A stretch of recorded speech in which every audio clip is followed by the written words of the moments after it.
ready to fight tonight? Oh, yeah. Now, Bill, we've had a talk.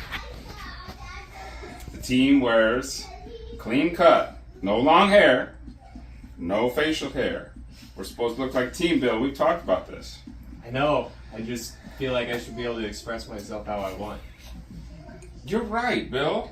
You have the right to express yourself exactly how you want and be an individual.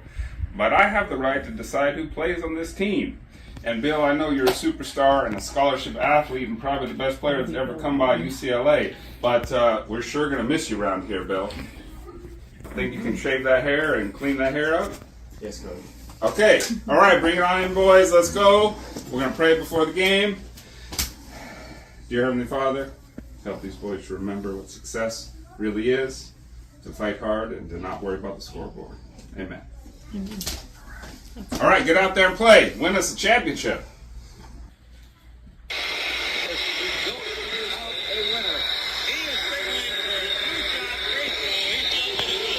Come on, boys. Get him.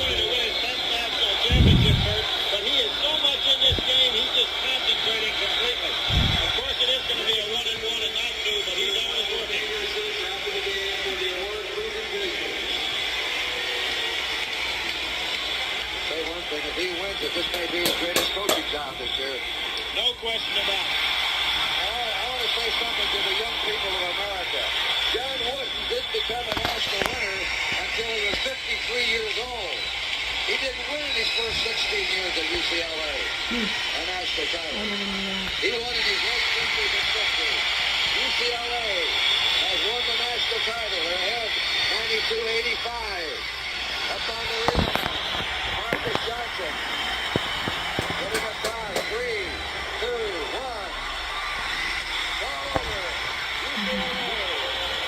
We did it, boys. Come on in. Bring it in. Yay! Woo! Cut that net down. There it is. Yeah. All right. Enjoy it with your family. I got a press conference to go to. So have a seat. Enjoy it with your family. Got some reporters in the crowd.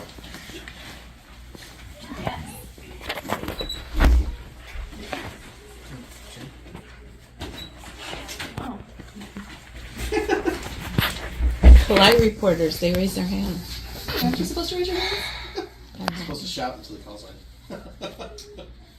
Well, before we go to the reporters, you boys, you made today your masterpiece. Today is what matters. All you can do is now. You can't control yesterday. You can't control tomorrow. Only today is what's under your control. So, good job. Proud of you. Proud of you. All right, we got some questions from the reporters, from the press. So, go ahead. What about next year? Well, that's not going to be a next year for me. I've decided to retire. So I suppose next year I'll be spending more time with my family.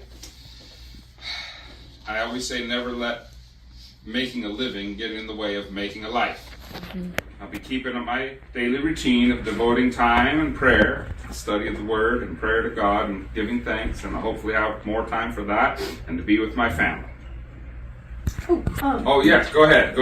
Is it true that you never talk about winning? People say you never mention winning. How can you be the most successful coach in history and not discuss winning? It's true. I never do. I talk about success.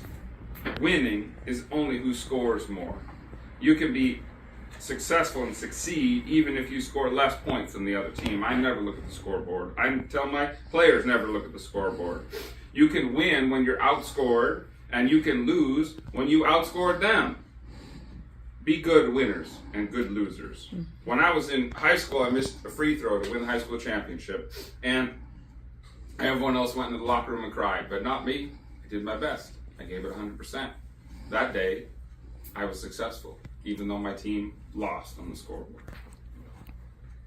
Oh, yes. I've heard you don't watch game film or prepare beforehand based upon other teams' performances. Yeah, most coaches do that. They watch game film, they get ready, they want to know who they can guard and what they're going to be up against. But we can't control who they are, how big they are, how fast they run. The only thing we can control and prepare for is ourselves. I always tell my students in the classroom and on the basketball floor, don't compare yourselves to someone else. Just be the best you can be. Always learn from somebody else, but don't compare yourselves to them. Yeah. What do you have written on those note cards you always carry? Is that the cross in your hand? Since I was in high school, I got a cross as a present, and I've been carrying it with me ever since, all the way through my entire life, and marriage and the war and basketball games, and it's a habit. Some people might think I'm superstitious. And I carry some game notes in here. I never actually look at them. I bring them out and never look at them because I'm always looking at the referee and the players. But there's some rules and some sets of threes, some wisdom I think that I've gotten throughout the years. And I always tell my students, there should be time for play after the chores and the studies are done. One of my cards says, at that set of three I got from my dad, don't whine, don't complain, and don't make excuses. Just do the best you can. Another one says, don't lie, don't cheat, and don't steal. And show up on time. That's respect. Never use profanity. Never criticize a teammate. That's my job. I always carry this creed that my father taught me on a little piece of paper in my wallet as well. It says, the 4 things a man must learn to do if he could make his record true. Think without confusion, clearly. Love his fellow men sincerely. Act from honest motives purely. And trust in God and heaven securely. That's a more important record than the scoreboard, if you ask me. Having a true record as a person of character and integrity. Mm-hmm. Coach, what's your definition of success? As I've said before, never try to be better than someone else. Always learn from others. Never cease trying to be the best you can, because that's all under your control.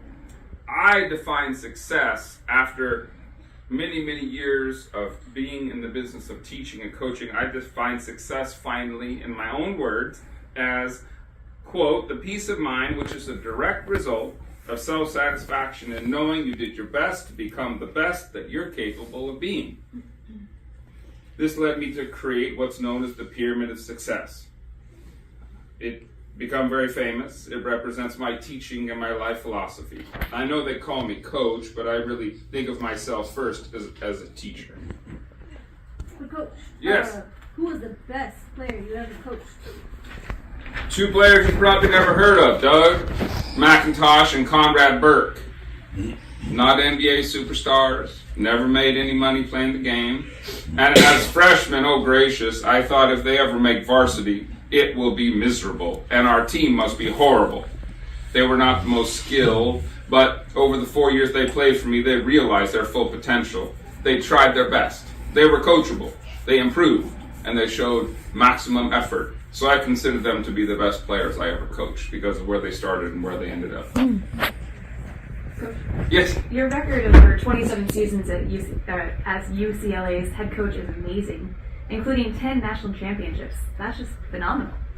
Well, it took me 15 seasons as UCLA's head coach before I finally won a championship. I guess I'm a slow learner. But once I get something down, I'm pretty decent at keeping it afloat. So after a slow start, we won, the team, not me, I never got out on the court, 10 NCAA championships, 7 straight at one point, 4 undefeated seasons, including an 88-game winning streak, and 35 straight playoff wins. I think that is somewhat of a record of being successful. And of course, there's victories in there too. And they called me, some people in the newspapers called me the Wizard of Westwood. I don't know about that, but I do know that at home we won 149 out of 151 games at Pauley Pavilion. So I guess that's something. And during our 10-year championships, in 10 championships in 12 years, we won 94% of our games.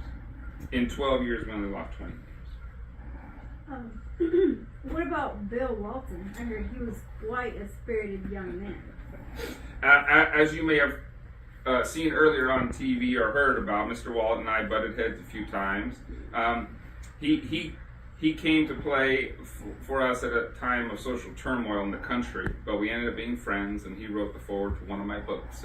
And he was a little unsure about following some of the team rules about attire and dress and decorum and being respectful and being one of the team, but he came around on that, and I did tell him that if he decided not to play for our team and keep his hair long, he'd be the longest haired player on the intervarsity team, and I'd really miss him around the UCLA practices.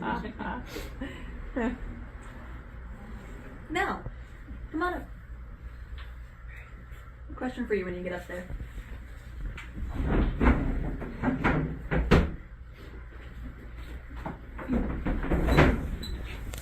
Alright, now, what do you think about his retirement? It's news to me too. John Bob is ready to retire. He was born in 1910 and started coaching UCLA in 1949, and it's now 1975.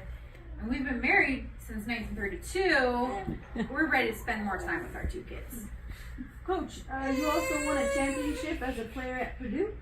Yeah, in 1932, some folks say that I was the leader of the Boilermakers to the NCAA championship. So I won championship in high school, in college, and then as a college coach as well. But John Bob's greatest accomplishment at Purdue was making Purdue's academic honor roll and being awarded the Big Ten Conference Medal for outstanding merit and proficiency in scholarship and athletics. Coach, Yeah. you had a season at UCLA you called the season without.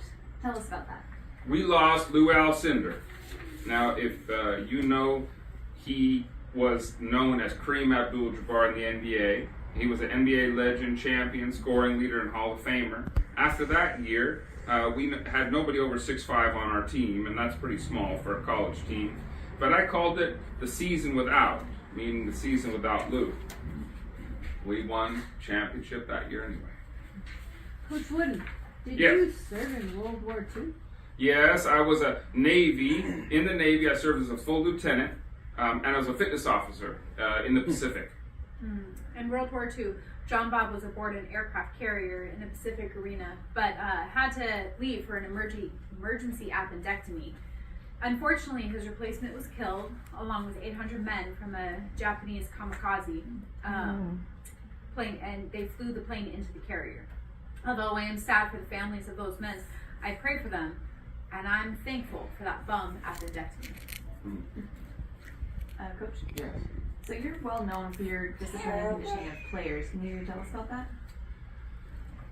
These are two of the most important things that find their way onto my pyramid, but self-control and self-discipline, which leads to conditioning, which leads to being more prepared than anyone else. Failing to prepare, as I always say, is preparing to fail. And as the good book says, faithful in little leads to being faithful in much.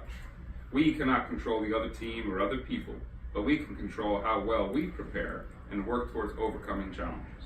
And I think that's my own life philosophy just led me to be, our team always outran the other teams, even though they were bigger, stronger, faster, had more superstars.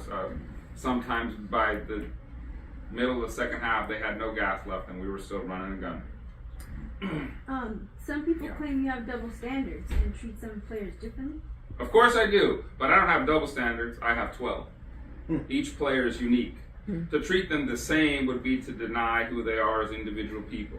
Some players need a pat on the back to succeed, and some need a harder pat on the back a little bit lower, if you know what I mean. Sometimes players need to be benched. I think removal of the gift and privilege of participation with the team and contribution to the team is critical when warranted. The Bible talks about the parable of the talents, and I believe in this. Once I benched a star player for being lazy and undisciplined. He begged me for another shot in the second half, and I gave it to him. And it was his best half of basketball he ever played in 4 years. Now, I always see you courtside. Have you ever missed a game? Only once, since high school until now, have I not shown up to support my John Bob. These kids he coaches are like sons to me. I know it gives my husband comfort to see me there rooting for him, whether he admits it or not. Coach, Yes. what about your pregame ritual? Are you superstitious? As I said before, I carry a cross that I got as a present at my high school graduation. I think I'm a creature of habit. That's just what I do. You know, socks fall down and knees pulling up and seeing my Nellie smiling and giving me the okay sign, something she has done since I was a basketball player in high school, just makes me happy. I guess that's why I always look for her. She's the only girl I've ever gone with and the only one I guess I ever will. How about Clarence Walker? Oh, let me take this one. John Bob doesn't like to talk about it much. Clarence was one of his players at Indiana State, where he coached before UCLA. In 1946, John Bob led his team to the playoffs. Clarence Walker had already played for John Bob at Indiana Teachers College, where he was the first black player on that team ever, and then came with him to Indiana State. The team was amazing and earned a spot in the playoffs, but John Bob declined, saying the team was not prepared. But that was not the real reason. It was because it was 1946 and the tournament director said an Indiana State team could come if they left Clarence Walker off the roster. Well, John Bob, in his quiet way, refused the offer. He was having none of this discrimination against Clarence. John's team was so good the next year after he boycotted the tournament that they had to invite him, and Clarence got to come along and play. He was the first black player to play in an NCAA tournament playoff game in history. Wow, you're a hero, mentor, and coach to so many. Who's yours? My dad, of course, was a major influence upon my life, and his hero was Jesus. So I guess that's mine too. He was a great dad. He read to us every night, poetry, great books, and the Bible, of course. It's so important to read to your kids. Turn off the TV and get rid of distractions and read. Coach, many famous people and coaches admire you. Why is that? I think that I, as people say, set the example for servant leadership. I keep a patch from high school that says service on it. Even though this is not UCLA colors, it still says service on it. And quiet confidence, that you didn't have to have a typical head coach's personality to be a head coach. And you didn't have to hide your faith even at a public school. And Bobby Bowden, if you know who he is, famous Florida State coach, was emboldened by this, and he held Christian devotionals at Florida State University football games, and he told the FSU president that if the ACLU or anybody else sued him or wanted him to stop, he wasn't going to do it. He was going to keep on doing it, even if he had to do it underground. He was not going to stop, and he said that part of that, he was given the courage to do that by seeing my example at UCLA. You say you don't criticize, but you do correct and discipline. What's the difference? It's really the purpose and the motivation of what you do, to inspire and bring out the best in others. I never gave my students the answer, asked Bill Walton. I felt like Socrates in that, but I led them to it. I had one student say, well, I guess you told me, but you didn't tell me, Coach. And I tried not to criticize, but to correct, and to discipline is a must. We most often correct in a mean spirit, to tear down. It's not constructive. Correction, especially when following a genuine compliment, can go a long way towards helping a person to improve. And that's the goal. St. Paul used a bit of that approach. Instead of a stab hug, it was a hug stab. And I was riding high and enjoying the moment. We went outside to the team bus, and pretty promptly a bird deposited a precision bomb on my shoulder. And I looked up and smiled. I guess it was the Lord's way of keeping me humble. So, Coach, how did you get to UCLA from Indiana? It was a snowstorm that did it. Ironically enough, I was waiting for an offer from the University of Minnesota. But they never called, and UCLA did. It turns out there was a snowstorm in Minnesota and the power was out, so they couldn't call me, even though we had an offer from them. We didn't want to go to the West Coast. We preferred the Midwest values, and we didn't want California to change us. It takes a strong man of faith like my John Bob to change the culture around him instead of letting the culture change him. He shaped UCLA and those around him. He never allowed himself to be shaped by anyone other than Jesus. He elevated his surroundings and those near him and was never dragged down by his surroundings or by naysayers. How was UCLA when you arrived? It was rough. We practiced in a gym. It was a shared space with wrestlers and gymnasts. It was hot, dirty, and smelled something fierce. We called it the B.O. Barn. We also didn't have a home court yet, So we bounced around from gym to gym, and I had to show up every day before practice early and sweep the floor and get it ready for the players. This led me to what I've called a victim complex that I later realized. I felt sorry for myself and bemoaned our circumstances. Until I repented of this, I was unhappy. Perhaps that is why it took me so long to start being successful at UCLA, because of my poor spirit in these circumstances. Wow, Coach. Where else do you find inspiration? My dad gave me a creed when I was in high school. I don't know where he got it. It said, number one, be true to yourself. Make each day your masterpiece. Help others. Drink deeply from good books, especially good books. Make friendship a fine art. Build a shelter against a rainy day. And pray for guidance. Pray for guidance and count and give thanks for your blessings every day. And I had a favorite poem called God's Hall of Fame that has stuck with me all through these years, and I'd like to read it to you.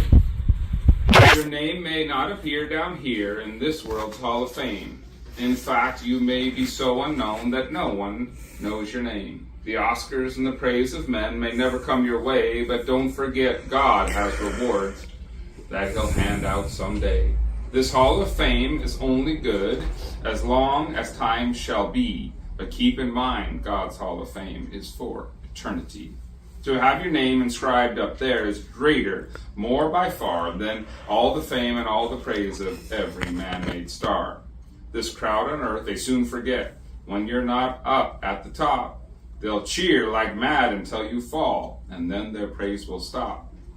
Not God. He never does forget. And in His Hall of Fame, by just believing on His Son, forever, there's your name.